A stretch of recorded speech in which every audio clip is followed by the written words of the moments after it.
বিৰোধীক একগোট কৰিবলৈ এতিয়া একাংশ বুদ্ধিজীৱী নামে বিৰোধীৰ কথাটো অসমত এতিয়া অহাই নাই।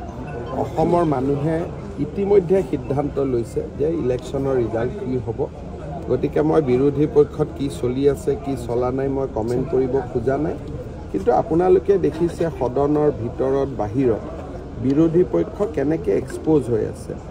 যদি বিজেপি চৰকাৰ নাহিলহেঁতেন আজি এজনো দৰিদ্ৰ অসমীয়া ল'ৰাই APSCত চাকৰি পালেহেঁতেন নেকি? এজনো মধ্যবিত্ত ল'ৰাই ACSত চাকৰি পালেহেঁতেন নেকি? এজনো ল'ৰাই টকা পইচা নিদিয়াকৈ তৃতীয় আৰু চতুৰ্থ শ্ৰেণীৰ চাকৰি পালেহেঁতেন নেকি? আটাইতকৈ ডাঙৰ কথা যদি ৰাকেশ পালৰ লিষ্টখন চায় তাত কংগ্ৰেছৰো কাৰো নাম নাই যে কোনোবা কংগ্ৰেছীয়ে চাকৰি পাইছে। অৰ্থাৎ খালি টকা টকা আৰু মহিলা এই দুটাই টাৰ্গেট আছিলে।